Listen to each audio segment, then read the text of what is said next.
Man, oh man, do I love the NFL. Every week we have always got just so much to talk about. We are now 3 weeks to go in the regular season. Everything is hotting up and things are changing. I've got changes to my rankings, changes obviously to the playoff picture, news to report.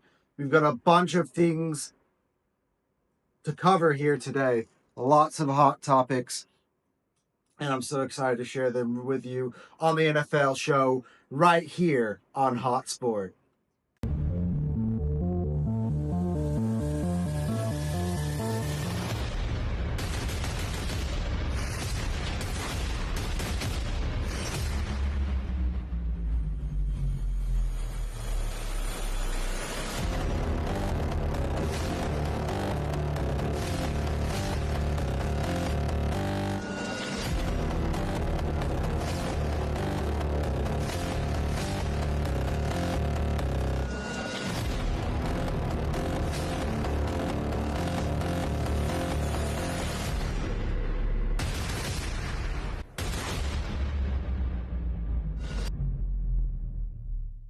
All right, everybody, welcome back to another week of the NFL show on Hot Sport.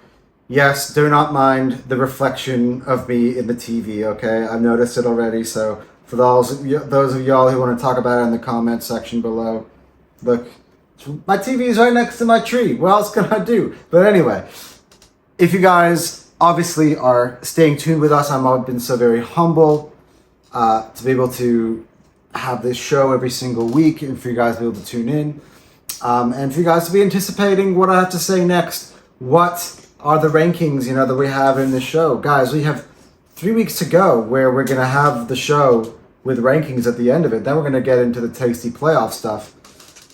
And that's what, 3 weeks away? 4 month away. 3 weeks of action. About a month to go, I believe, until the playoffs start. So, man, so excited. But let's jump into all that. Before we get into it, though, make sure you are hitting the like button on your way in or on your way out.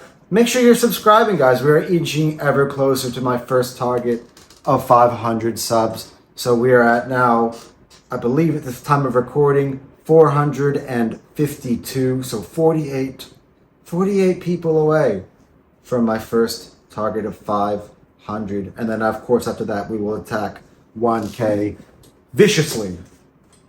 But that 500 target is a big milestone to begin with for any YouTuber starting out. And it's look, how many months have I had this channel now? It started in April, so about 8 months old, Hot Sport. To take 8 months to get to 500, almost 500 subs, ain't bad. So, yeah, really, really humble. And of course, thank you everybody you can obviously so much NFL content out there. And thanks for rocking with me here on Hot Sport. Just a note before we get into any of the NFL topics.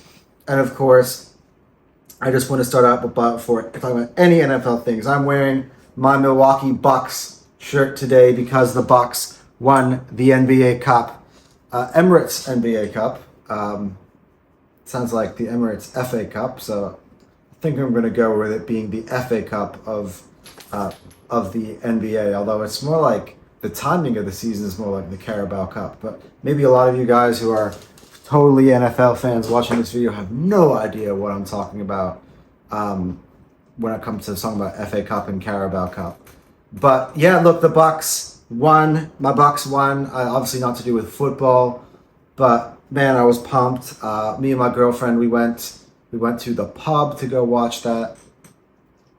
It was fun, and I always knew the Bucks were going to win this game. I know everyone didn't fancy us. I know the Bucks have been struggling this year. I know the Thunder are a really good team. Not taking anything away from them, but man, it's I was happy.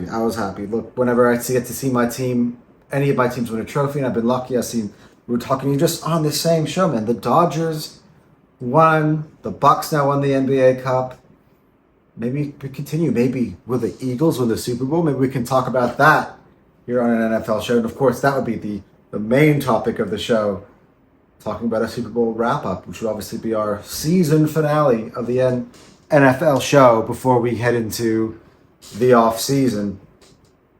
By the way, thoughts. What's the NFL, like, if, should I continue this NFL stuff? Like the thing is the NFL takes my energy during NFL season. Like, my Premier League content isn't as hot during the NFL season. My NBA content isn't as hot during the NFL season. As you've seen, all of those sports have been able to take front center of my attention throughout the year, these 8 months. So we started out, talking about the Premier League, then the NBA playoffs hit.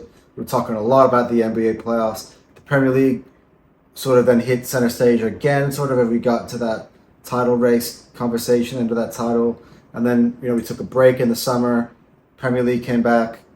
NFL then has taken really the center stage since then. And this is my favorite sport to cover and talk about, I'm not going to lie. And speaking of which, let's go ahead and do that. Let's just go right ahead and do some of my NFL coverage, guys. We've got some stuff to talk about. Let's talk with the breaking news first, and that is Monday Night Football. We'll talk about it for a second. There are two Monday night games, but this one is more specifically in the news, and we'll cover the other Monday night game as the show goes along. But yeah, the Atlanta Falcons went to Vegas. They got the win, but Kirk Cousins, one touchdown in that game, 112 through the air against a Raiders team that's really bad. Look, it's interesting because I feel like Jalen Hurts, we were talking about him for having similar stat lines a week ago, and now we're talking about Kirk Cousins. And look, the thing is, for Kirk Cousins, it's very interesting the timing of this decision. So basically, let's break the news. Basically, Michael Penix has been named the starter for the remainder of the season, which means Kirk Cousins is now done for the rest of the year, I guess, for the Falcons. It's been interesting what they're going, because obviously Penix, and I want to get into Penix a little bit in this segment. Don't want to take too long talking about these segments, so we want to get into a lot of the topics that we have to cover today. But look, obviously Michael Penix must be the franchise QB of the future. That must be the plan of the Atlanta Falcons. I believe that Kirk Cousins, it's an interesting, complicated situation, because I think at the time, I don't think the Falcons had Michael Penix on their radar. Maybe they've changed their idea on it, but they obviously needed to address quarterback. They brought in Kirk Cousins. Obviously he's always had great statistics. He's had some great statistics this year in Atlanta. He's had some really good games this season as well. He's obviously fallen off towards the back of the half of the year, but they paid him a lot of money. There's obviously conversation about tapping up or tampering with him and his exit from Minnesota. And look, they've been 7-7 this year. It's not been that bad.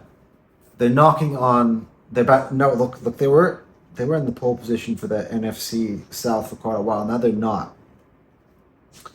So it's gonna be interesting. Look, Nick Wright put it really well. I think he said it was at $13 million a victory this season for Kirk Cousins, and his salary that the Falcons have paid him for. And so, how long is this contract meant to be? 4 years, the amount of money they paid him, and now he's been benched. But let's talk about Michael Penix, and then let's move on. Because look, Michael Penix, if anybody was around for my NFL draft special show, which I did my mock draft on here, and I'm hoping to do that again for next year, and I think we'll do a little bit better. I think now that our NFL coverage is more established, that we'll be able to cover free agency, cover mock drafts and stuff like that throughout the year. But look, you would have known that I had Michael Penix very, very high in terms of how I rate him. Now, where I had him, I didn't have him in my mock draft. I don't believe, because I think I had him as a second rounder, or did I draft him? I don't even remember my mock draft. It's such a long time ago. But did I put him in the late first, or whatever it was, I did mention that Michael Penix had an injury going into the draft that he suffered. But had he been healthy and not had the injury issues that he had, I rank Michael Penix up in that top tier level of quarterback in this year's draft. Like the Jaden Daniels, the Caleb Williams. Look, I didn't have Bo Nix as high when I wasn't as a big fan of Bo Nix, because of his age. But man, has he proven me wrong. And I'm not going to sit here and pretend like I've always been a massive Bo Nix fan. I've become one. But yeah, Drake May was up in that category, and I thought Michael Penix was right up there. I think all these quarterbacks are good. And at the end of the day, everyone was shocked when the Falcons picked Michael Penix. I believe it was number 9 overall. And I think that's basically because of the injury designation. Everybody had him probably as a second or third rounder due to the injury issues. But this could be a gamble that works paying out, because if Michael Penix can be healthy for the Falcons, I'm excited to see what he looks like on an NBA and the NFL. NBA. We're talking about NBA before. So I'll look on an NFL field. But it's an interesting timing for this decision, because again, I thought that Penix was sitting there. He's going to learn for Kirk Cousins. Maybe he has done through the first 14 games of this season. But I think, well, they're still alive in the playoffs. They just feel like maybe Kirk Cousins doesn't give them that anymore, and they want to hope that Penix can light it up early and give them something different. I don't know. It reminds me a little bit, and I think it's a bit different, and I'm bringing this back to the Eagles. When the Eagles just gave up on Carson Wentz and went with Jalen Hurts, and Jalen Hurts, had a lot to show, and nobody had tape on Jalen in the NFL, and he went out there. He beat the Saints right in that first start, and he went toe-to-toe in an awesome shootout with Kyler Murray the week after, and he injected the Eagles with some life. Obviously, that life has now continued on to him being the franchise quarterback, a player I rate highly, and maybe this is something Atlanta is trying to do with Penix. Knowing, look, they're one game out in the standings, and we'll talk about the playoff picture at the end of the show. But I guess they're like, look, we got nothing to lose. Let's go and see what we can do. And if not, we'll find out what type of QB this guy is. And I don't even think that you can really evaluate Michael Penix in a 3-game stretch. But you'll have to see. Anyway, let's move on from the topic. And the other topics that we got to cover are the injuries. Here we're back with this injury segment, which I always didn't really like doing, but we have to do it. And that's because a lot of stuff is to cover. Well, let's begin with some potential injuries before we start with one particular team, and I think you guys all know who I'm talking about, that has really taken a big blow again with injuries. But let's start with some potential ones. Now, you saw in the Eagles-Steelers game, TJ Watt had a high ankle sprain. He had to leave the ball game. He did practice today, so it seems as if that injury is nowhere near as bad as people might have thought. That there's a chance for him to be a go this week, and the Steelers are going to need him. They play the Ravens, of course. If they win that, they win the AFC North, excuse me. Then you had A.J. Brown in that same game. He had a hip drop tackle done on him in that game, and he seems like he'd come off fine. Eagles did rest him today, but they haven't given him an injury designation. He seems to say it was all fine. Nick Sirianni seems to say it was all fine. But again, A.J. Brown, he's always been on the almost list this season, and hopefully he doesn't suffer anything bad. And another player, obviously, most notably, day-to-day, we're talking about here with Patrick Mahomes, the injury that he suffered in the Browns game. Carson Wentz obviously came in for him. Look, questions has to be done. Like, I think the Chiefs, he's been practicing, I think, 2 days in a row now, though, so it seems like it's not an issue. Another high ankle sprain. I think all 3 of these have been. And, of course, they had one earlier in the year. Sorry. But look, they have the Texans this week. A win would wrap up the number 1 seed. Maybe after that, did they go Carson Wentz for the last 2 games? Are they wanting to see if they could roll the dice on Patrick to see if they can roll that, they can get that number 1 seed, and then they'll rest him for the rest of the year? We're gonna have to see, but it's gonna be an interesting throw to follow, of course, coming into this season. And of course, the Chiefs are going to be featuring the Texans in Christmas Eve matchup, I believe. something like that. There's a Christmas Eve double header this week coming up, I believe, and then there's a Christmas Day games here. They call it Boxing Day games, which is technically the next week. What is the? Wait, I need to check. Did the Chiefs play the Texans on Saturday? Maybe. Yeah, they play Saturday. They do play Saturday afternoon, and then they're gonna have some time to rest up before the Christmas Day game. And of course, Netflix might be annoyed if that is all wrapped up, and let's say the NFC North is all wrapped up, and then you have Steelers backups against Chiefs backups. That would be a bit annoying for Netflix. Let's see. And let's see what Kansas City does if this is that bad for Patrick Mahomes. If they don't beat Houston, that's going to be a really, really good game, by the way. So Saturday, the other game of Saturday is that NFC North matchup as we're talking about. So the Steelers and the Ravens. Oh, okay. We're looking at projecting ahead too much. All right. So let's go. The big one, of course. Now we're going to turn the page here. The big team that continues to be hurt, and it's going to be a theme. We're going to talk about this as the show goes along. But the Detroit Lions have lost another three. You're talking about the list. I think it's about 18 starters or something. Again, check my facts. On IR now, Ali McNeil, the defensive tackle, he's got an ACL injury. He'll be out for the season. David Montgomery has suffered a sprained MCL. So, Knuckles for the Sonic to Sonic and Knuckles is going to be gone now for the rest of the season. That changes the dynamic huge in their offense.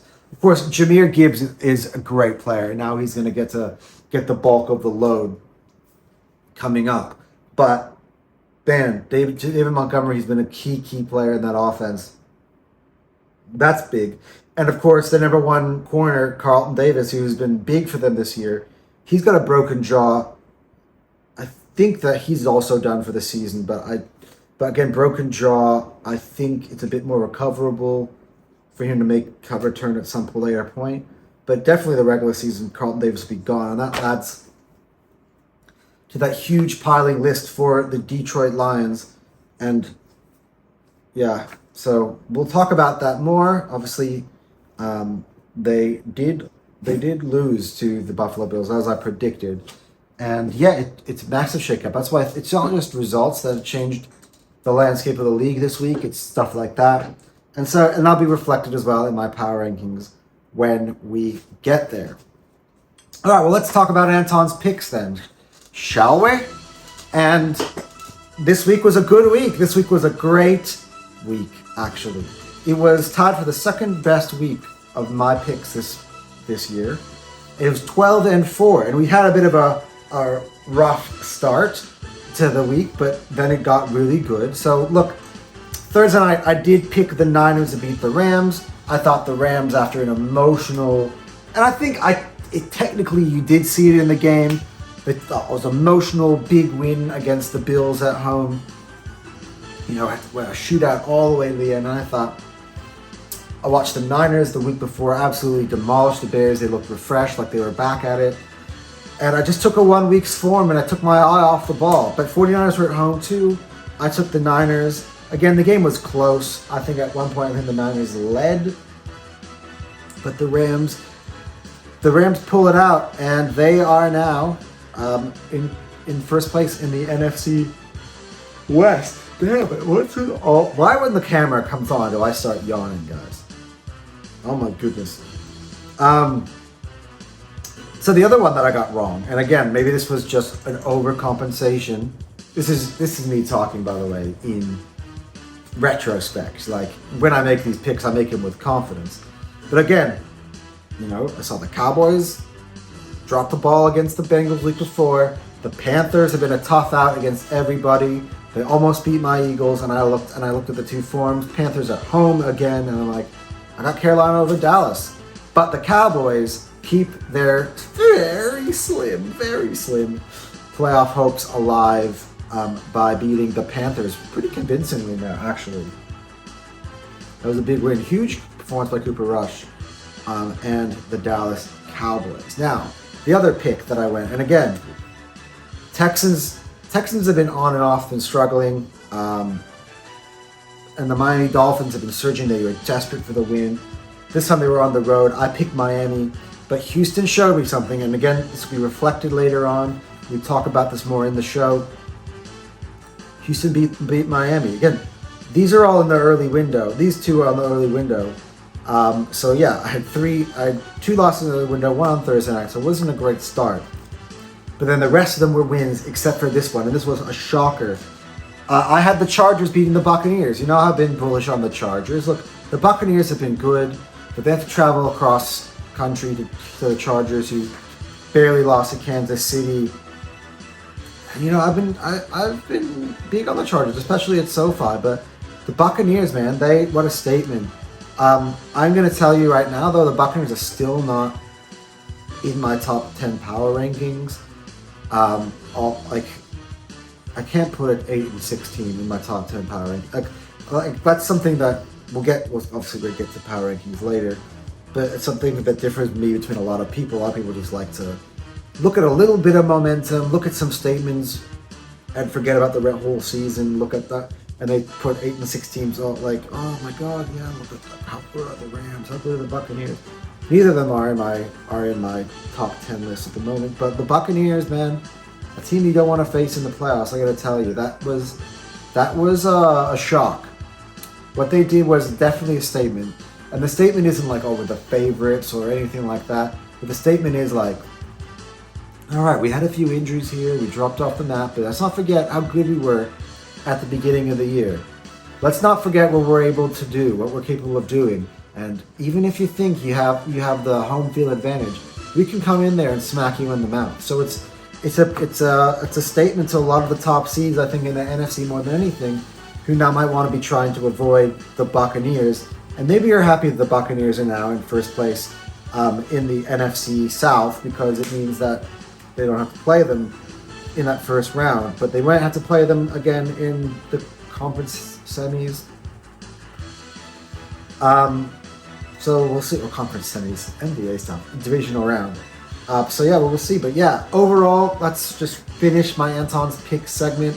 Overall, now that was a boost, right? So now I'm 149 and 72 for the year. That's a tick up now to 67.4% picking on the year, which I still think it's really good. Like, I gotta tell you, I think if you're looking for picks, I tend to be very, very good with this stuff. I don't want to toot my own horn too much, but yeah, 67.4% is better than a lot of analysts out there. I've got to be honest here.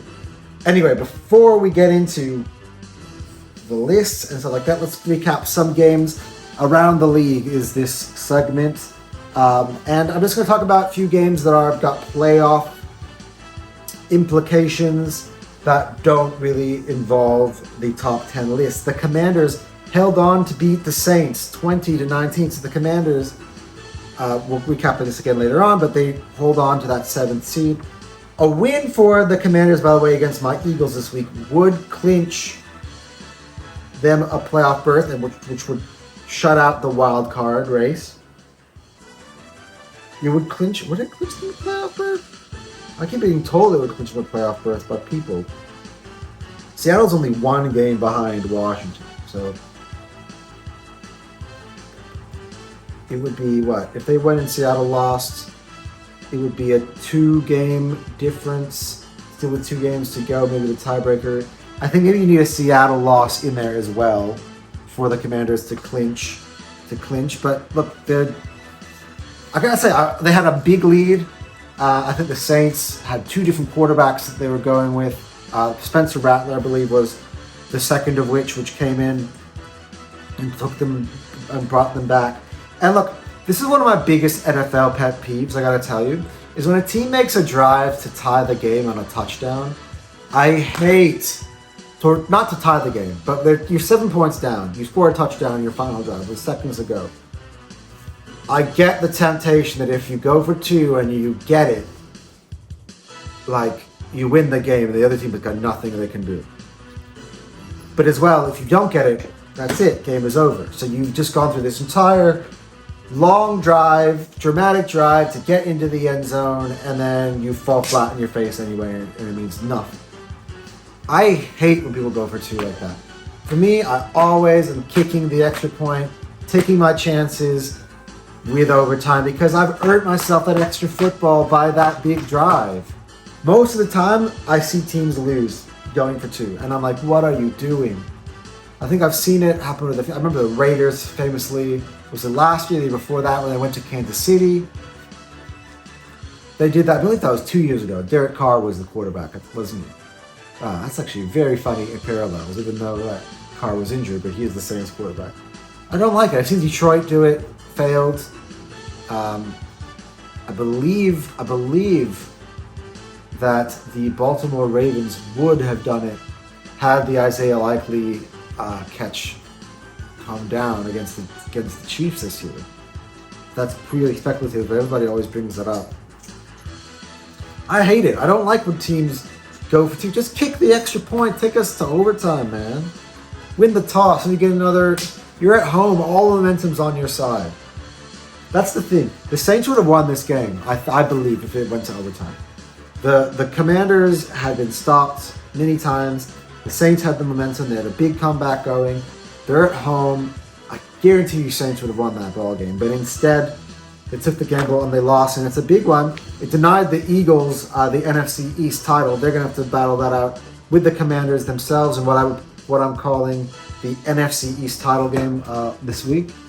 But yeah, that's one of the first results. The Cincinnati Bengals keep their very, very slim playoff hopes alive by beating the Titans. And it's like the pressure's off and the Bengals are suddenly winning. They won last week against Dallas on the road. Then they got on the road to Tennessee.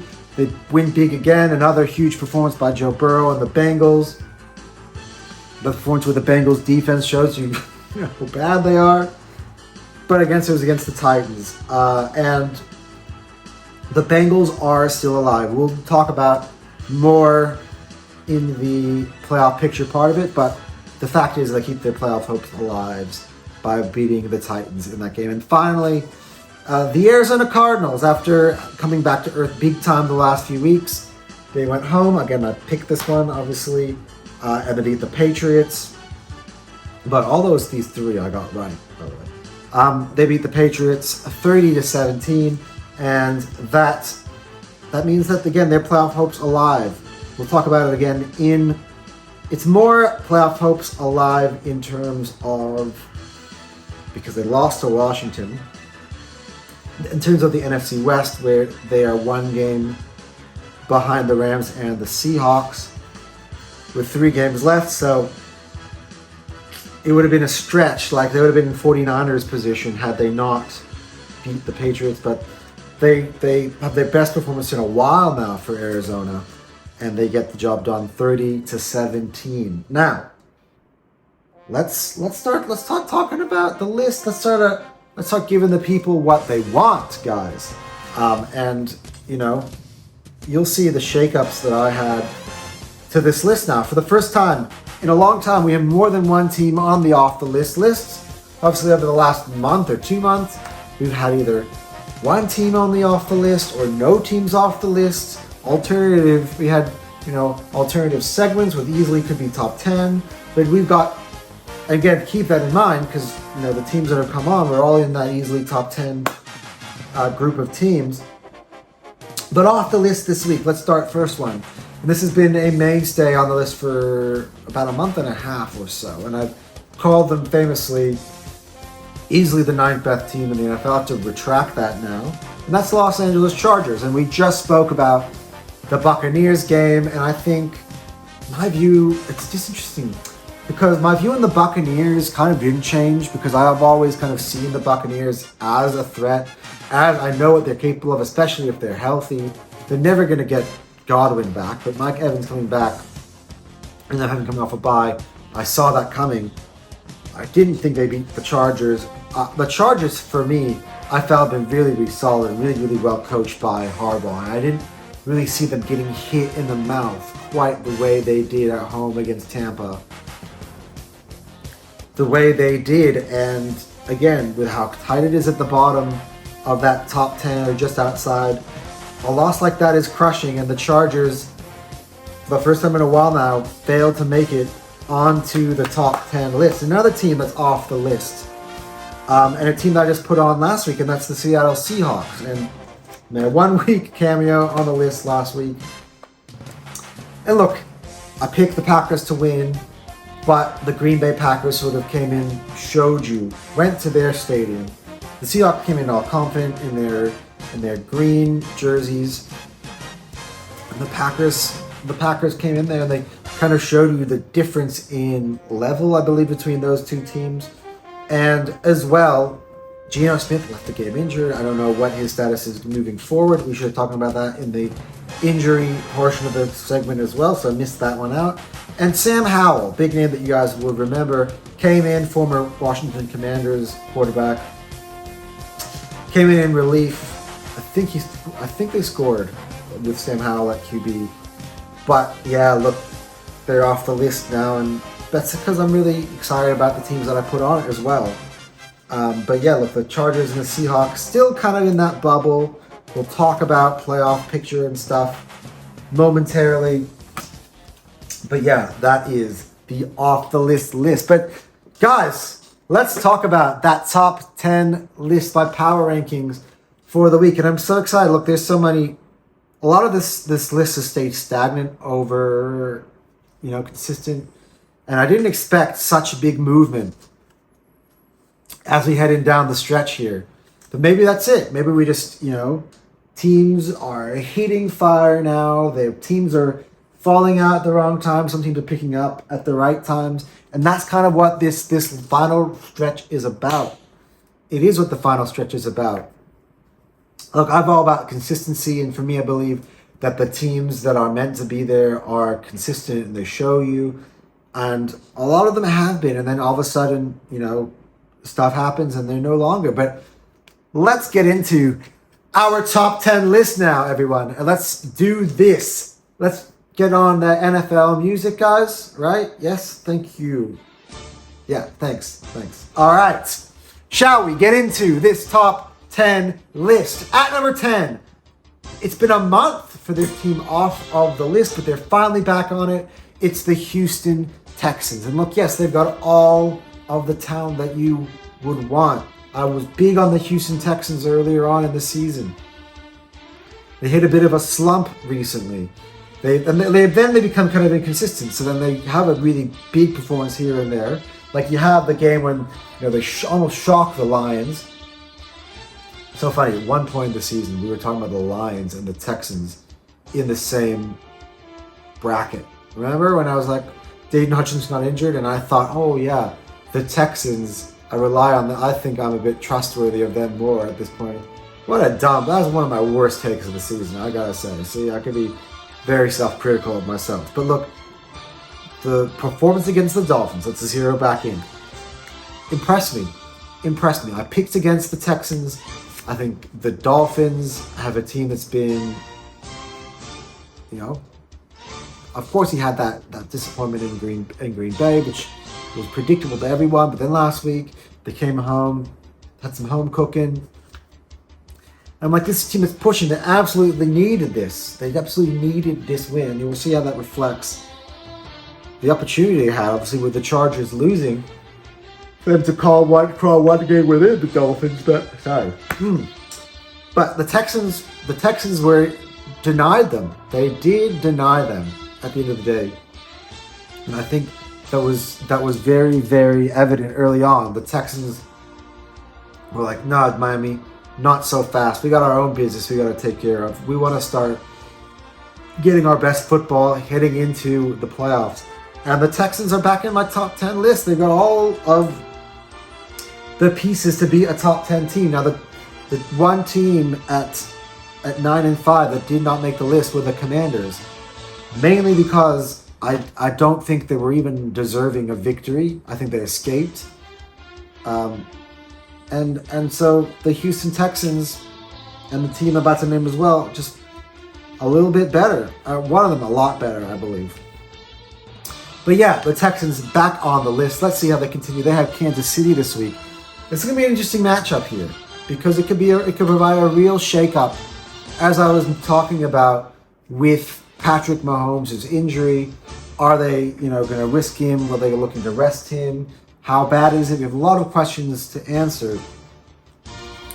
And they can make a real statement. What, they're 9-5. It could be their 10th win of the season.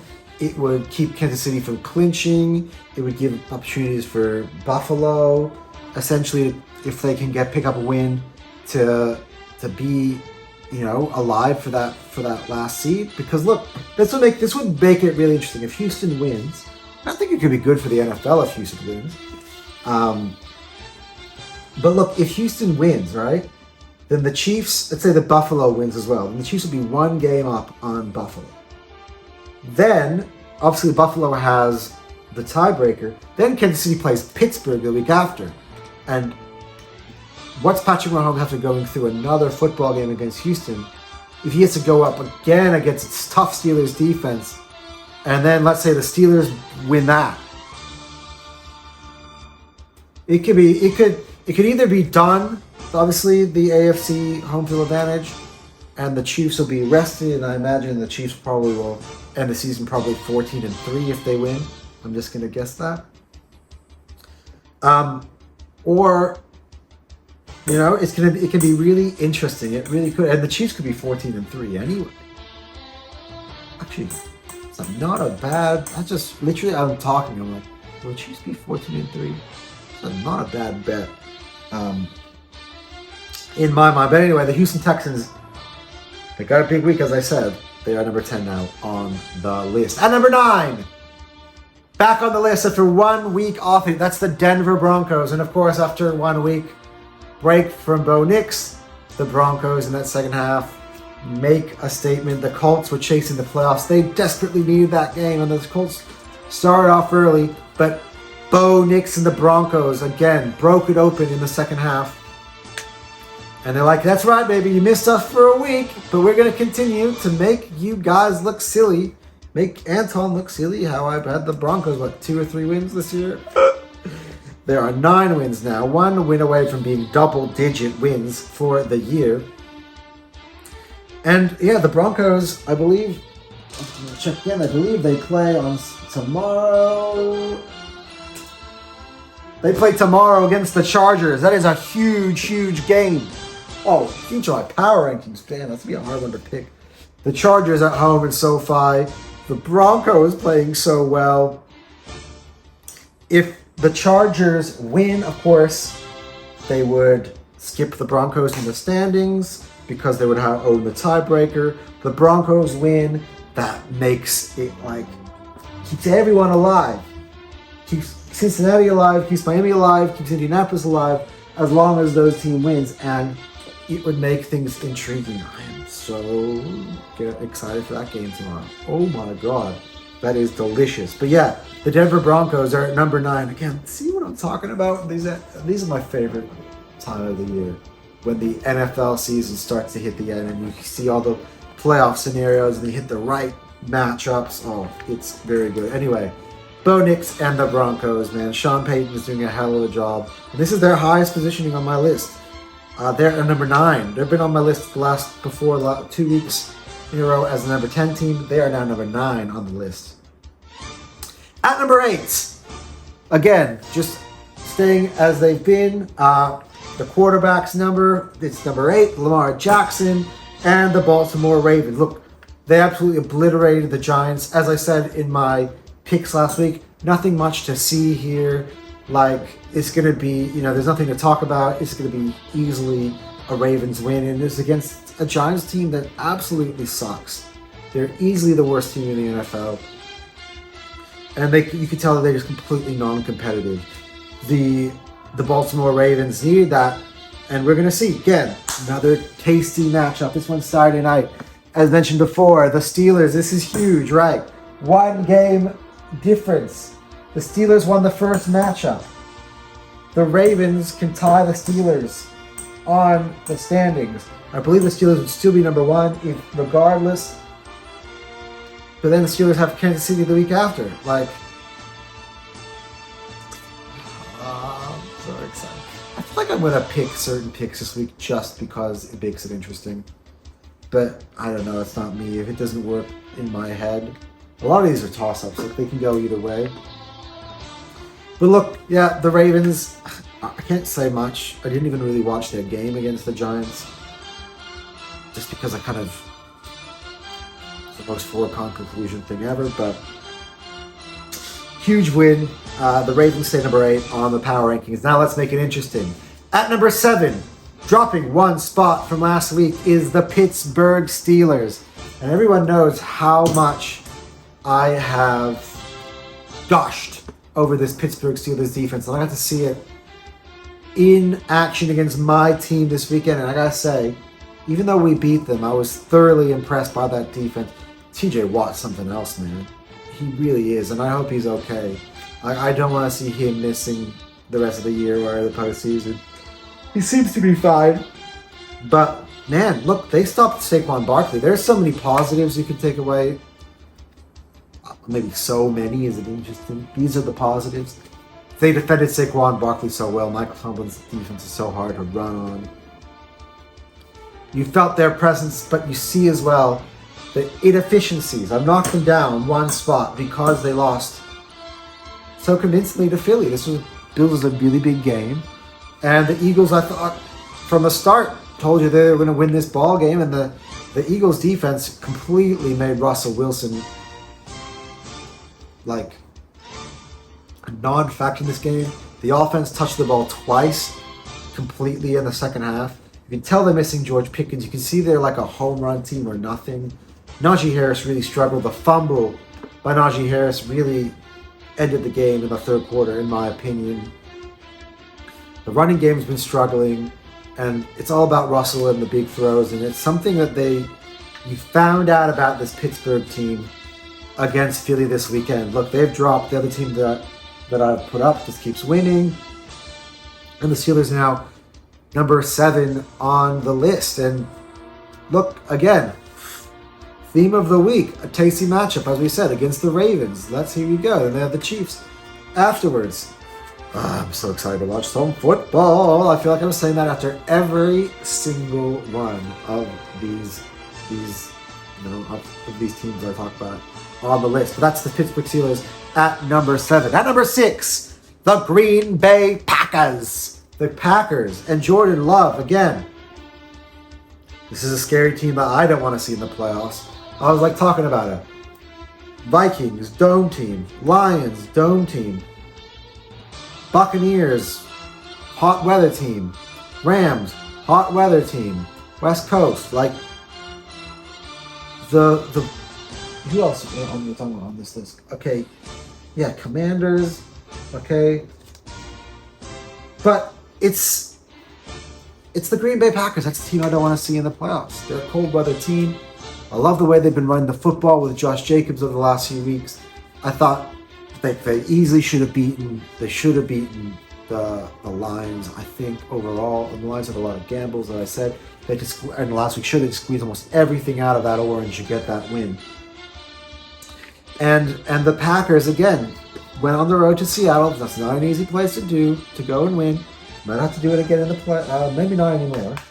Not anymore. All right, they'd have to go to Tampa now, so it's a bit of a different switch of scenery at this point. But I'm ruining my coming up segment. But yeah, look, the Packers. Jordan Love has. I mean, look, they brought out. How about on the broadcast? Look at the Packers' defeats this year. Well, the Packers are now 10-4 in the year. They lost to Philly, they've lost to Detroit twice, and they've lost to Minnesota. Those are the 3 best records in the NFC. Everyone else they've beaten. So, yeah, the Packers keep moving on up the list, man. They're just outside that top 5. And, man, they're, again, another team picking up form right at the correct time of the season. Up next for Green Bay this week. Who is Green Bay playing? It's on Monday Night Football. They're going to take on New Orleans at Lambeau. I expect that to be another Packers win, so they'll move on to 11 wins. And again, there you go.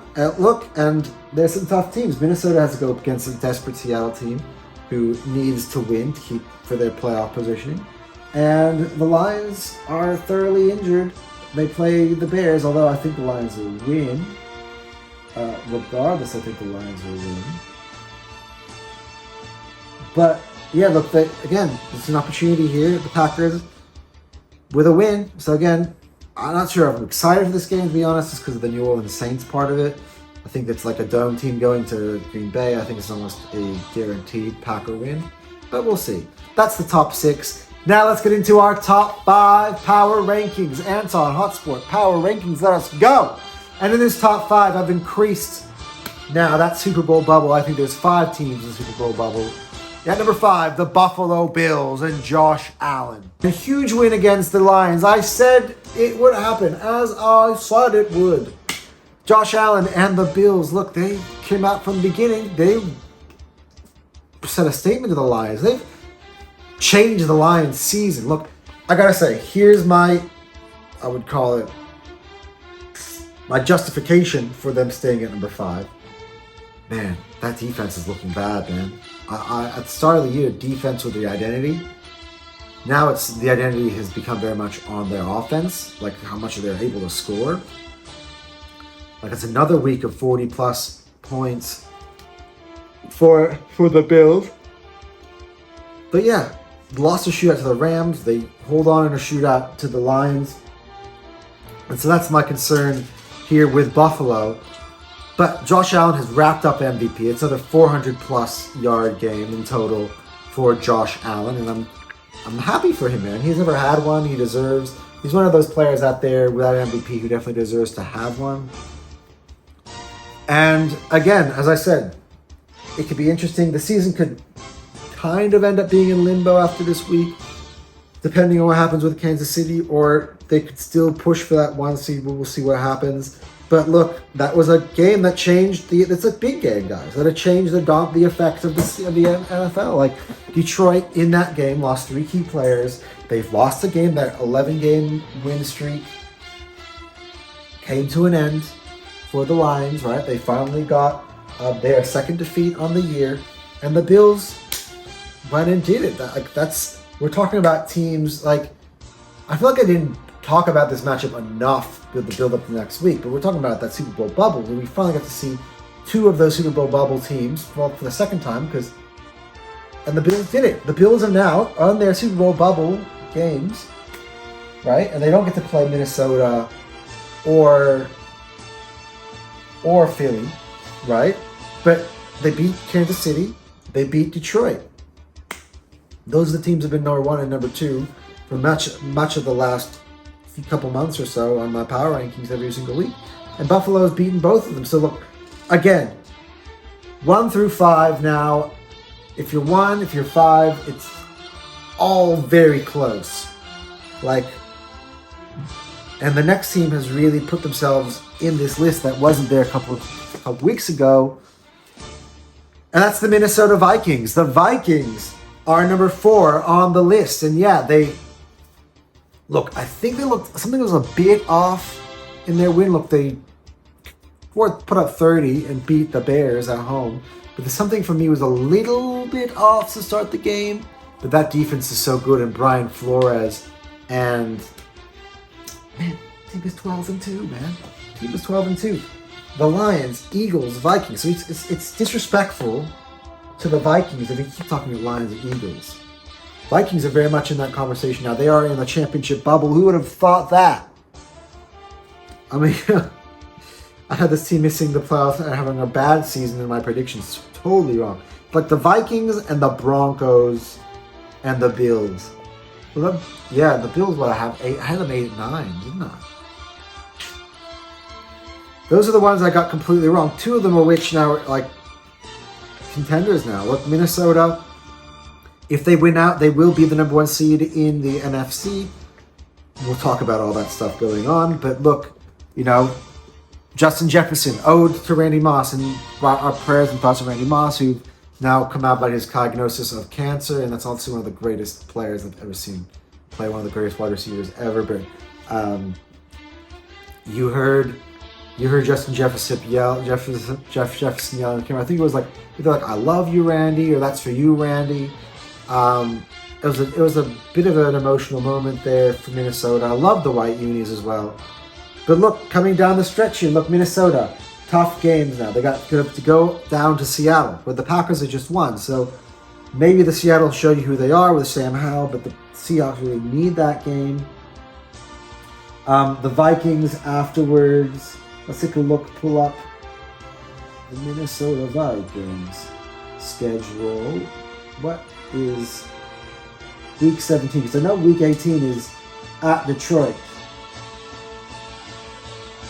Then Minnesota, who do they have? The Packers. So the Vikings got Seattle, Green Bay, and Detroit. So this is not an easy end of the season. We're going to see what Minnesota is really made of once and for all.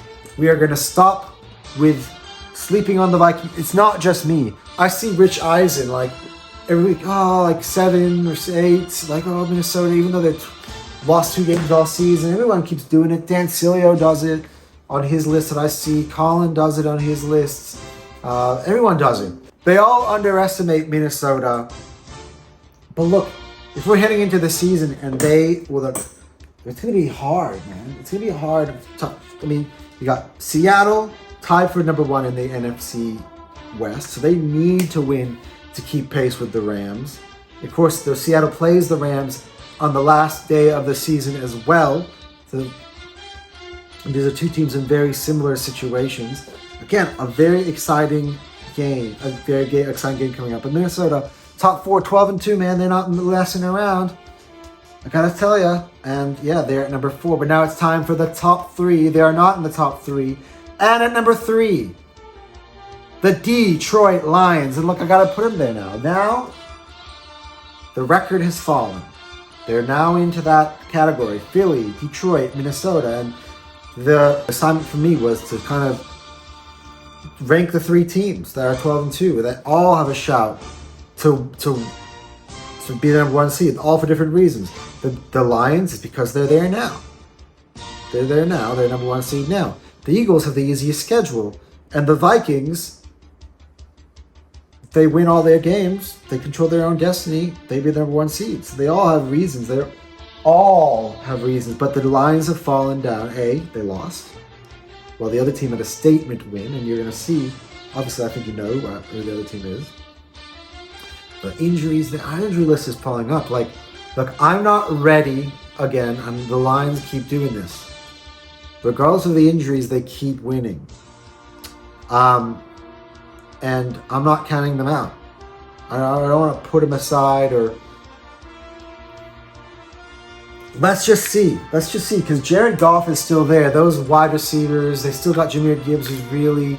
But the thing is as well, the defense on the Lions. Let's put it, now that we've leveled on record here, the Lions defense is not as good as the Eagles or the Vikings defense. Not anywhere near. So yeah, they're not number 3 now on the list. I'm not quite putting them below Minnesota quite yet.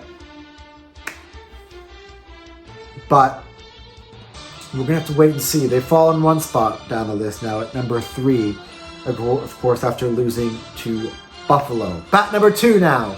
The top 2 and their highest position ranking the entire year. The Philadelphia Eagles. And man, what a statement. What a statement. What I have to say, I finally get a chance to have a prolonged conversation, as much as I can, really. I want to keep the show ticking along about the Eagles. But man, questions. What's wrong with the Eagles passing? Are they going to have whatever they call it, Supernatural Funk again, part 2? Are they on Funk Watch? Brandon Graham talk, and everything is all wrong in Philly. They're so dysfunctional. Blah, blah, blah. Oh my God, I just sit through, talk shows. Like, it's a bit like, the drama I had to put up with amongst my own Eagles fans this week was absolutely insane. I sat there listening to Xander's midweek show, and I'm just going to say it out loud because this is my channel, and I was on it at the end of it, but everyone's like, so dark. Oh my God, I said on the show, I feel like I need to get some antidepressants. Oh yeah, because I filmed this last week's show before I got on. The next day I got on with Xander again. Oh my God, Jalen Hurts! I knew he wasn't it. We need to get off of this guy. We need to get a draft a new QB. I like a few QBs in the draft. Maybe we should go. Why did we not get Russell Wilson? Like, so much revisionist history. It's absolutely insanity. What I was hearing, they're willing to jump ship on this football team. Oh my God, the Steelers are gonna come. They're gonna beat us. Oh my God, the Eagles are frauds. Oh, we can't pass. And it's like, holy crap, Eagles fans, and you're. What is wrong? Like, I know I had to go through the backslide, the supernatural funk, whatever you want to call it, as well with you last year. But it's a different year. Stop. I also remember, I'm old enough to remember, obviously 1 year before, the year before that in 2022, we made it all the way to the Super Bowl. And the defense is better. The run game is better than it was then. And we're all worried. And the Eagles are peaking, man. They're number 2 on the list. And I got to tell you, I said it in my reel that I think the Eagles are the best in the NFL. I actually do think that, even though I put them at number 2. It's because they don't have the best record in the league at the moment. But they're the number 1 candidate. The Lions have been... here's harsh truth, and I know Lions fans are going to hate me because I had all these chances to put them number 1. I never did it. And I gotta tell you, the Eagles have the best shot of anybody to knock the Kansas City Chiefs off number 1 before the season's up. They have the best chance of anybody, I believe, to do so. Wouldn't that be something? And again, I'm not one to just put the Eagles on the number 1 on the list because I'm biased. Everyone thinks I'm such an Eagles homer. If you've been locked into this show every single week, I'm really not so. Like, I had weeks and weeks and weeks when Eagles weren't on the list at all. You know I can keep it real with this football team. Note to self. Tell that to Xander. Yeah, there were weeks and weeks and weeks. I didn't have Eagles in the top 10. I just never brought it up. But yeah, look. Man, what can I say? Jalen Hurts, sorry. He said to y'all, he came down, he goes like this. So is that what y'all wanted to see, huh? Just because we aren't doing it doesn't mean we can't do it. Everyone's, look at our numbers and we're 30th first in passing week before up until coming into this game. Dan Seeley likes to tell it to you I think we're 27th now, and now he goes, the Eagles are 27th in passing. And it's like, stop going into your stupid statistics about it's just the balance that we've worked out in our offense. Just because we're ranked, the numbers, we're not getting huge yardage, we're not getting this or that, doesn't mean that if you made us throw the football, that we don't have elite wide receivers. We don't have, I'll say it, an elite quarterback. We do have an elite quarterback in Jalen Hurts. And he showed that to you again, and he'll show it to you as this season progresses, man. Jalen Hurts is the business. I believe in Jalen Hurts. And he showed it to you. They took away Saquon, and Jalen, they finally got that touchdown in the first half. They got first quarter. I think it's the first time we scored a touchdown in the first quarter. 10 points first quarter. So our slow start thing taken care of. The Eagles went back. They reviewed. They took maybe the criticism as a necessary week to switch things up. I kind of wanted them to stay with the same formula, not overcorrect. But the Steelers took away Saquon, and the Eagles had to switch up the formula and show you that they can kill you in the passing game, and they did. And that look again, Ravens, Steelers, Eagles are beating teams all right, left, and center, man. Every test you want to throw at them, they got it. And here it is, the final test of the year, the NFC East Championship game. Washington is coming to town. No, we're all the way around. We're going to Washington on the train ride, as they take once a year, down to FedEx Field. Eagles beat the Commanders, and the Eagles have clinched the NFC East. And they'll still be alive for that 1 seed. I still believe for the Eagles to get the 1 seed, we're going to have to win out. I think if we lose a ball game here down the stretch, one of them, we're going to start to rest players and we're going to be locked in at 2.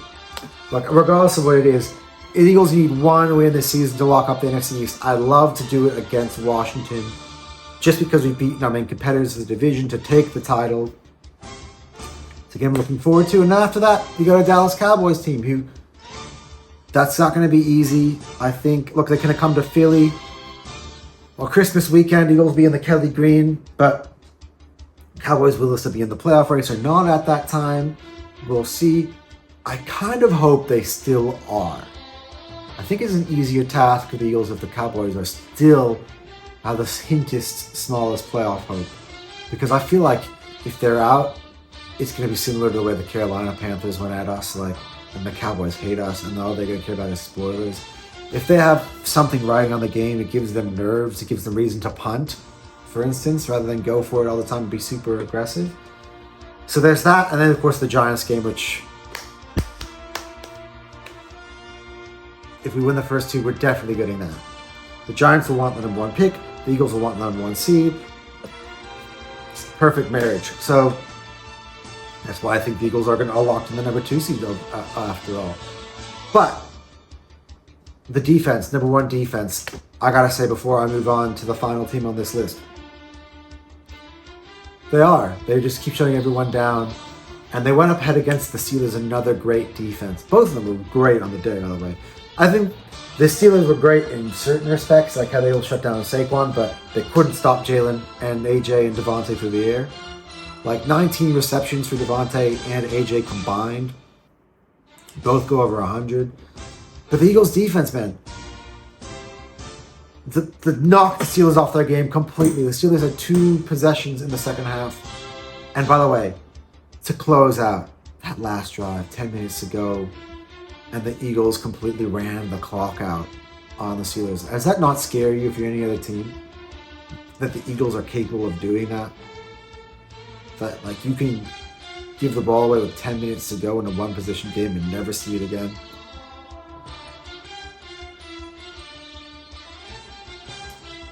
Yeah. It's a formula. I think the Eagles showed you. The Eagles showed you what they're about. They're going to be about in the playoffs. And we've just got so many weapons, so many things we can rely on, so many tricks in the books we can turn to. And that's the thing. People want us to be a running team. People want us to be a passing team. People, we're not this, we're not that. The balance is kind of up and down right away. But at the end of the day, the Eagles know what they are. The Eagles know that they can beat you in different ways. They can accommodate you. And just my advice, maybe I should take it myself. If you're an Eagles fan out there, don't listen to Dan Celia. Don't listen to the naysayers. Don't listen to people things are but. Don't listen to the Nick Sirianni haters. The Eagles are who they are. Nick Sirianni is a winner. Jalen Hurts is a winner. They just keep winning. You know, like, people are still living through that backslide of last year as if that's the Eagles. That's the exception. Beyond that, the Eagles are winners, but like constant winners. This is, by the way, my last statement on the Eagles before I move on. A 10-game winning streak. That's the longest winning streak in franchise history. These Philadelphia Eagles team. And yeah, look, I'm feeling really confident now. I'm confident more as the weeks go on that this could be a special year for the Eagles. But they're not number 1 on the list. At number 1, the best record in the NFL. Now they hold it all to themselves again, because they did before that defeat to Buffalo. The Kansas City Chiefs, 13-1. And look, actually, they won by 2 touchdowns. But again, as we mentioned many times on this show, Patrick Mahomes left the game with an injury. He's been practicing the last 2 games. We're going to have to really watch that. Then they've got some big matchups here down the stretch. Bringing it up for you, I believe, here we go, Kansas City. They have got Houston. Then they've got Pittsburgh. Are both of those games in KC? No, Pittsburgh in Pittsburgh. That's tough. It depends. And again, you don't know the status of Mahomes, if they've won or if he's not playing in that game. That game is on Christmas Day game on a Thursday. And then you got their final game of the season for the Chiefs, I believe. Am I right in what I have in my head? The Broncos on the road at Mile High. This is a tough back 3 games. For a lot of these teams, and for Kansas City, I think the Eagles will be number 1 on my power ranking. Maybe not next week, but sometime before the season concludes. I mean, I said 14-3. It could be, in another world, they could lose out. I don't know. It's just the way they've been playing. We're going to see. It's time for Kansas City to hit that playoff run form. And one thing I'll tell you about Mahomes, we keep talking about his injury, is that he was injured during the playoffs. You know, we were on, it's the same ankle watch, right? We're on ankle watch. He was hobbling around injured during the playoffs the year they won Super Bowl against us. Then he, in the middle of the Super Bowl, at halftime, you're like, is Patrick Mahomes coming out? Comes out from the second half, leaves them from behind, wins them the Super Bowl. Earlier this year, you know, they had the Buccaneers game. He's been fine since then. Now you have this. This guy just doesn't know how to defeat. I've never seen this guy have a real legitimate injury in his career. Really keeps having these ankle niggles, I'd call them. But let's see. I think it's now time. This is it for Kansas City. Either they're going to be lights out, they start to show you who they really are, hit the forms. They need to flip the switch at some point. Maybe that was the Cleveland game. I still don't know it was the Cleveland Browns. But maybe they have to hit the switch. And if they hit the switch now, beat Houston, who needs this win, maybe not as much. Because they clinched. They're pretty safe at 4. But let's say Pittsburgh loses, right? And which they won't know yet, which works. I think the schedule makers do a good job. They beat, let's say Ravens win. All of a sudden, the Texans have the same record as the Ravens and the Steelers. So, a chance to be the number 3 seed. So again, Texans, they showed you a lot against Miami. Let's see against at Arrowhead, Kansas City. That's going to be an interesting game. That's Pittsburgh. Week after that, that's a tough game. We'll see what happens with Pittsburgh, with Baltimore, right? And then you got Denver, who are riding high at Mile High. They should have beaten them the first time. Like, it's going to be an interesting end of the year, man. I feel like I've gone a long time on this show. I haven't seen the numbers on how long the show has been going on. But yeah, the Kansas City Chiefs are still number 1 on the list. They got the best record in the NFL, the Super Bowl champions. There's your explanation, really. That's your explanation. It's still there. Again, they're still number 1. We're week 15 now. I've not had a different number 1 in my power rankings all year long. So as much as we want to talk about their struggles, they're still 13-1. Only the Buffalo Bills have been able to beat them. They've been undefeated at Arrowhead, even though the games at Arrowhead have been really all tight thrillers. So I believe this is their last home game. This game on Saturday against Houston.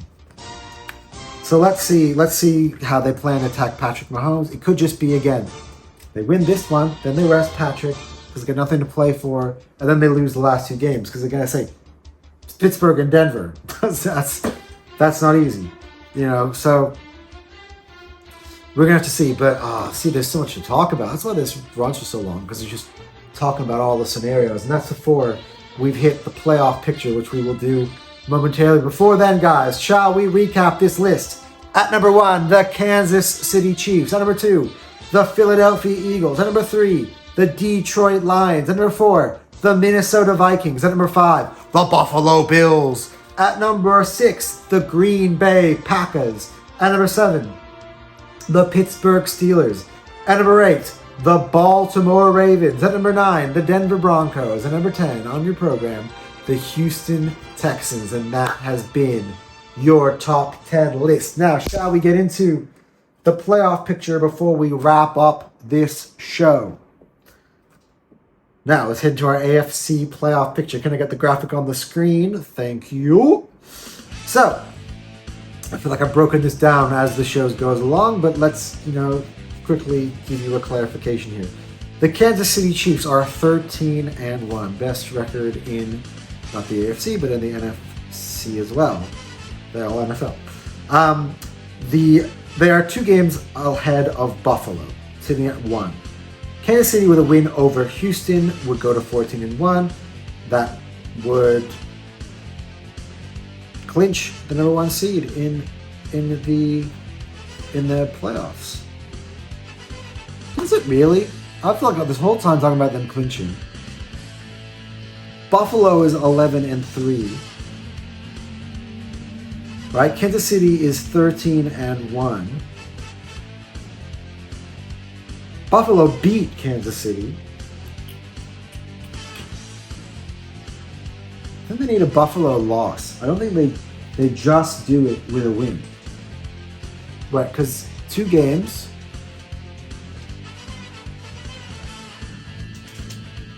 2 games after to go. Say Buffalo win, Kansas City win. It's still 14-1, 12-3. Buffalo win out, Kansas City lose out. Who does Buffalo have this week, by the way? We're talking about the Buffalo Bills. Who they got this week on the schedule? So we're just... Sorry if I keep going to the laptop all the time, guys. I don't need to apologize. We're just taking... we got so many... Gotta make sure we get this stuff right. Buffalo this week. They take the Patriots on at home. That's an easy win for Buffalo. So yeah, Buffalo is basically 12-3. I don't know if it really clinches. Oh my god, I feel dumb. I've been saying one thing the whole show. At least I can correct it now. They need to win, and for New England to win, for them to be 3 games up with 2 games to go. It doesn't necessarily clinch it, this win against Houston, right? Because Buffalo is 11-3. We're the tiebreaker. So, but of course, it could make it interesting. Pittsburgh. So yeah, Buffalo, 2nd seed again. Pittsburgh, 3rd seed, 10-4 now. Again, what we're looking at here is Houston 1 game behind Pittsburgh, Baltimore 1 game behind Pittsburgh. Of course, that's in the division. So, Ravens beat the Steelers this week, and then when we're tied, of course, this game will be in Baltimore. So this is that potential for revenge. This is a huge game on that side.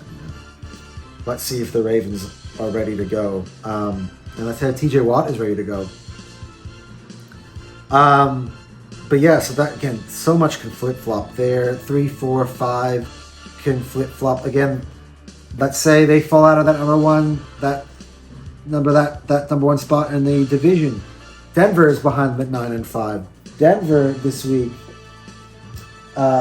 they play tomorrow against the Chargers. Huge game, right?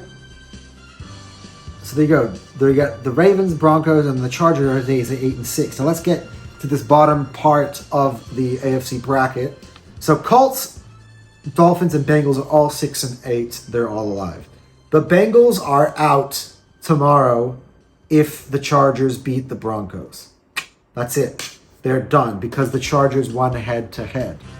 However, the Denver win keeps the Bengals alive. The Bengals game is against the Browns at home. Give them the win there. Then all of a sudden, Bengals cut it to 7-8. Chargers are 8-7. 2 games to go. Again, the Bengals need to win out and have the Chargers lose out. So what's up time we're kind of looking at the scenarios here. This is the time to look at it. So Bengals have the Browns. Chargers have the Broncos. The Chargers then have to go to New England. So that's the Bengals have the Broncos.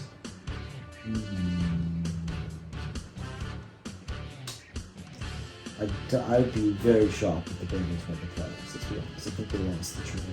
Then they have to go to Pittsburgh on the last day of the season, the Bengals. And the Chargers play the Raiders. Look, I think the chances are slim. According to NFL.com, I believe, what's the percentage that they have for the Bengals to make the playoffs? 1%. Under 1%, actually says. Oh no, correct. 5% chance. Sorry. If they lose, they got under a 1% chance, obviously because they'd be out. If they win, it would be increased to a 7% chance of making the playoffs. Bengals really slim. But the road for Indianapolis and Miami is a lot more straightforward. So, both the Colts and the Dolphins, if they win out, would, and of course they would need the Chargers. No, only Chargers can still win 1 game. The Chargers the Chargers can go 1-2. If the Colts and the Dolphins both all win out, they would all have a better division record than the Chargers. None of them have played head to head.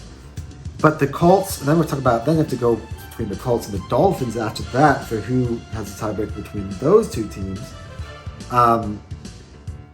Which, let me see, did they play each other this year? I'm trying to remember. Colts, Dolphins. They did not. So yeah, look, the Colts and the Dolphins, they have, I believe, the same record, same conference record. So that would be interesting as well. That could come down. But yeah, they're still alive even beyond this week, unless of course they lose. So if they lose and the Chargers win, they'd be out. So they both need to win out and have the Charger. Yeah, they need to win out regardless. Colts, Dolphins, Bengals, if they have any shot, need to win out. Otherwise, though, the Chargers get the dub tomorrow, and the playoff picture is almost basically set in the AFC. The Colts and the Dolphins would still be alive with a win, but it would be very, very slim.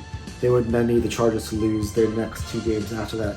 And again, as we see, the Chargers games are against the Patriots and the Raiders after this. So I still think Chargers, what they give him on NFL.com, 87% chance making the playoffs, 97 if they win. And so that's kind of it. It's pretty much these 7 teams are most likely going to be the 7 teams. And I think they deserve it. Let's be honest. Bengals and Dolphins, they should have been in there. They struggled the whole year, really. They never really found their form. They had, Bengals kept losing games. Really no excuses for Cincinnati. Dolphins had Tua out for a long time. Then they had to rebound. But even in them, they had chances against Green Bay and against Houston to win with Tua there. They didn't get it done in those. Indianapolis, I think the quarterback play from Anthony Richardson has really been up and down. The Joe Flacco's come in. You know what I mean? Like, those aren't playoff teams. So I think, for me, what I'm hoping for the best playoff in the AFC are these 7 teams to make it. Now, with the order, again, to recap the AFC before we move on, is still in question. So, Kansas City, the only team that really can... So, Pittsburgh cannot... they can, actually. Very slim because they play Kansas City. If the Steelers win out and the Chiefs lose out, then Pittsburgh could go ahead of Kansas City in the standings. Bills need what? Bills need to win out as well and have the Chiefs lose 2 games. So if the Chiefs go 1-2 for them to be able to be the number 1 seed minimum. So again, that's still up for grabs. They could also fall in the other direction, though. So there's a 2-game gap between Buffalo and Houston. Houston, of course, beat Buffalo this year. So they would have the tiebreaker there if, they were to fall back 2 games. Pittsburgh and Buffalo, 1 game difference. Let's see, the Ravens, as we mentioned. Pittsburgh can fall out and be a wild card team. The Ravens can get at the division. Broncos and Chargers, they're definitely going to be wild card teams. So they know that they're like kind of set there. But again, Broncos can still go as high as 5. 5 is not out of the question for the Chargers, especially I think the winner of the Broncos Chargers game has got hopes of being 5. Because the Broncos will still be 9-6 if they're to lose this game. Let's say the Ravens lose to the Steelers. I think their better shot for those teams would be obviously for it to be via Baltimore than via Pittsburgh. Especially for Denver because they lost to Pittsburgh. They lost to both. But they would need, Like, for instance, let's say this scenario.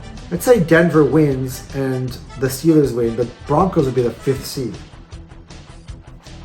So that is another one we didn't really look into. So I think it's just there could be lots of possibilities, lots of movement. I think Kansas City, the lowest they can go is 3 if they were to lose every game from here on out, and Pittsburgh were to win every game on out. Right. Baltimore can't catch Kansas City. Houston can't catch it. So Kansas City can go as low as 3, as high as 1.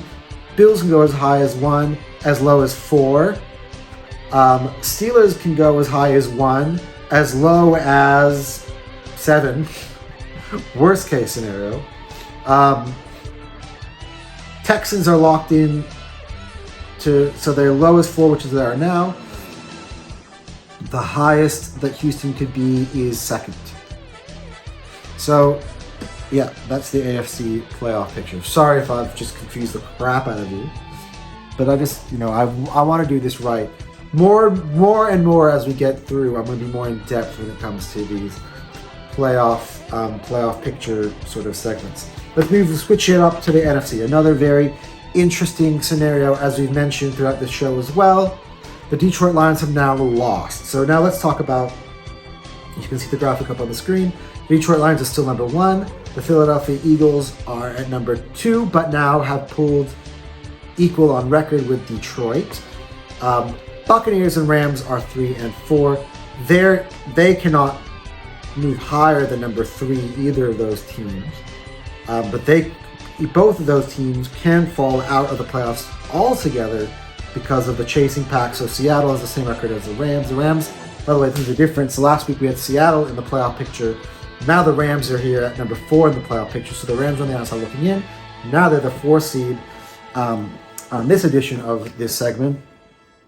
The Buccaneers are the 3 seed.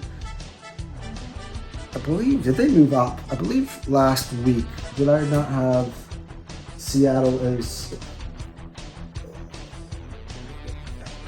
into my picture?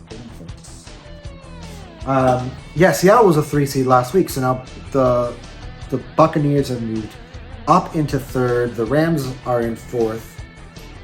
And then in the playoff picture, you have the Vikings, a wild card team, because they, of course, share the division with Detroit at 12 and 2. The Packers also share division at 10 and 4, and they have the Commanders at number 7 on the thing. And again, there's so many teams.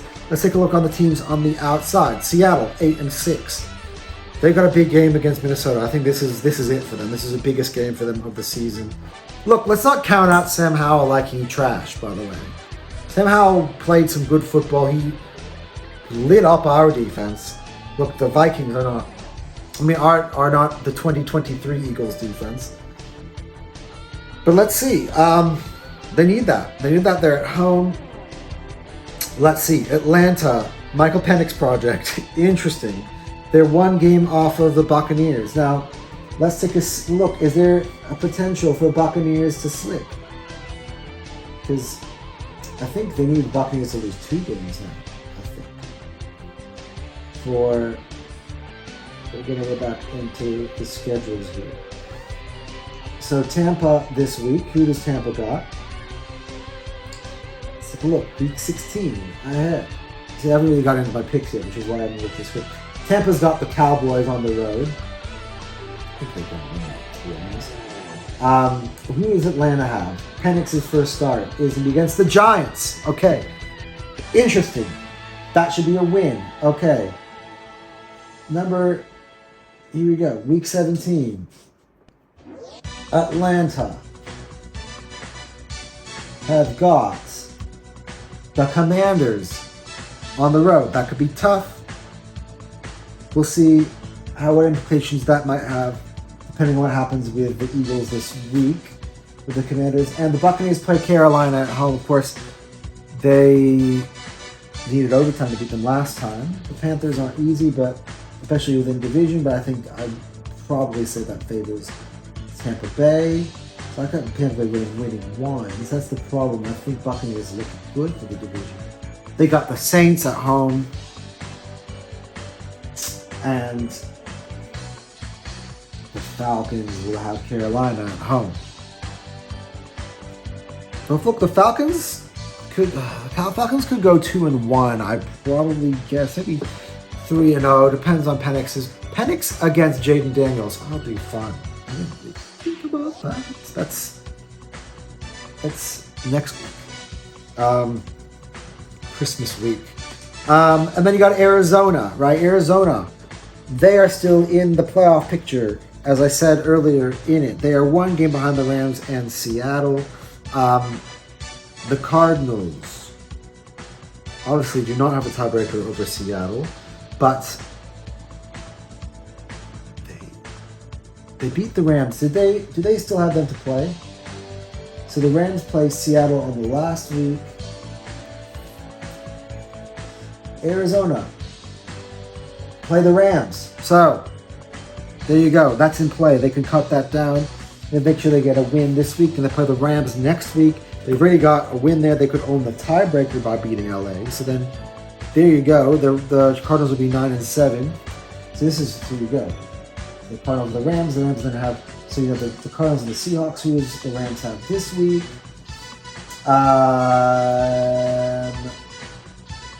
The Rams go to the Jets.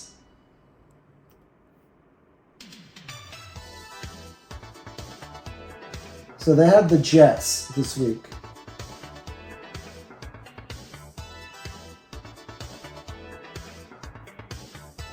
Okay.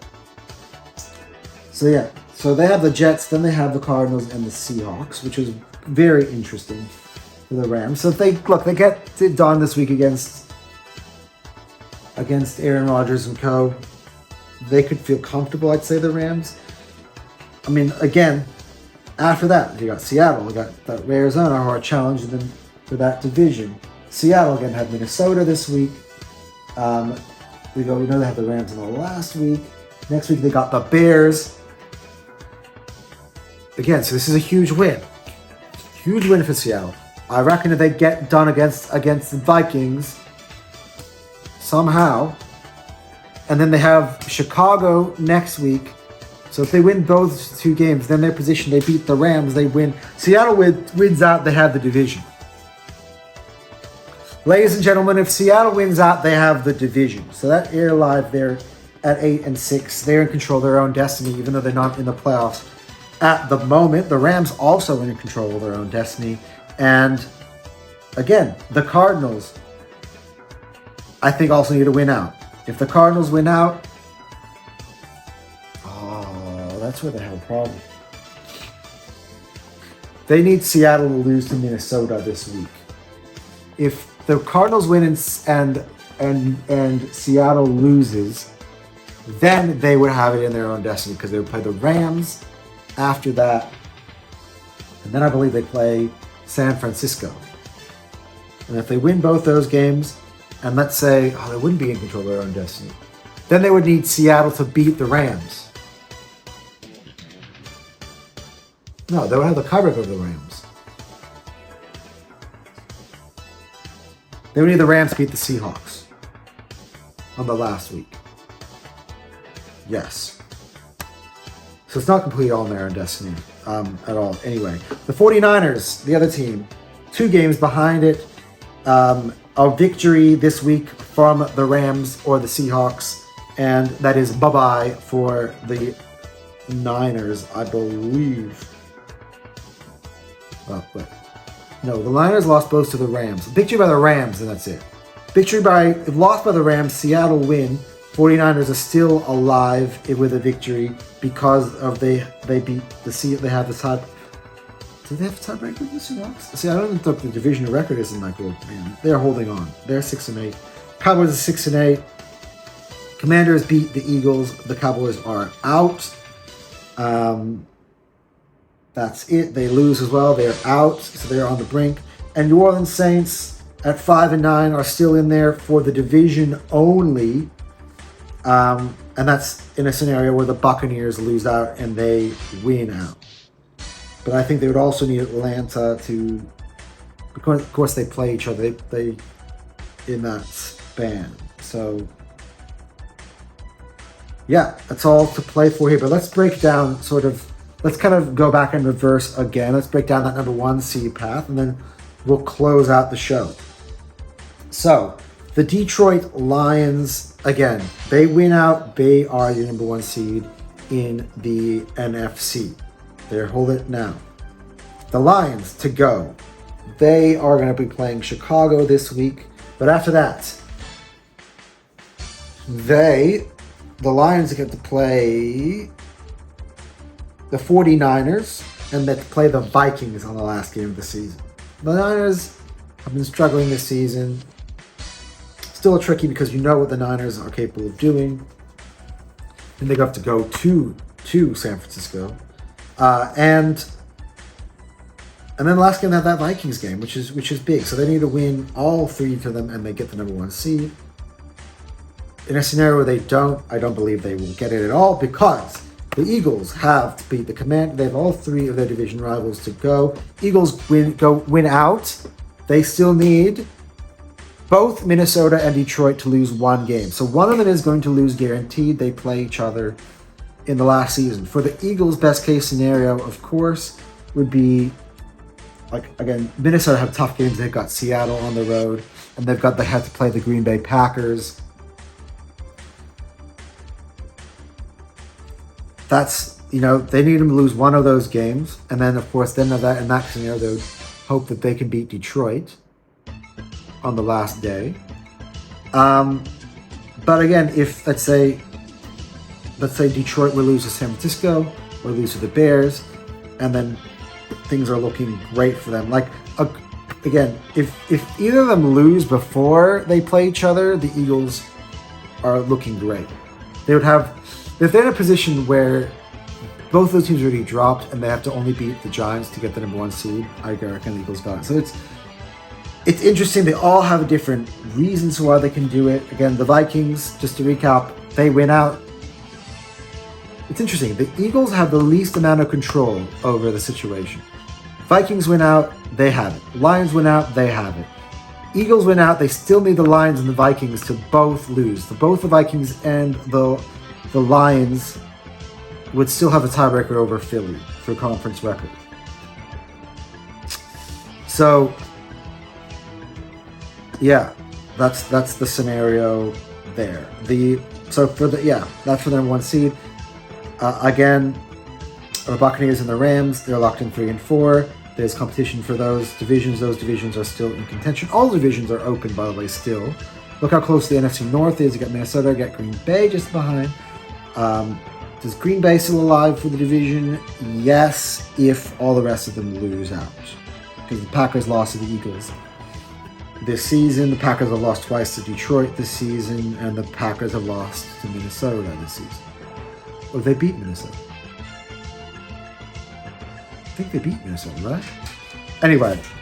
All right. Well, I've just realized I've gone over an hour and a half so far in this video. So, that's basically it for the playoff picture. That's all we got for this week's show, guys. Thank you so much again. We've got 3 weeks to go left of the season. As you can tell throughout this video, I'm really, really excited now, like, for what is to come in the last 3 weeks. The matchup, especially this week, all the scenarios kind of just unfolding. It's just so much to talk about and be so much to keep our eye out for. I appreciate you guys. This has been 15 weeks in a row now of me making this show. And for those of you who are able to lock in with me every single week, like honestly, I'm very humbled. This is the first year of me covering the NFL, and so it means a lot to me to have your support.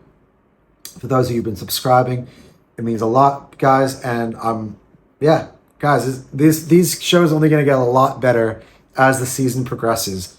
And what's there to talk about for next week's 16 show? We will see. But until then, guys, Anton out.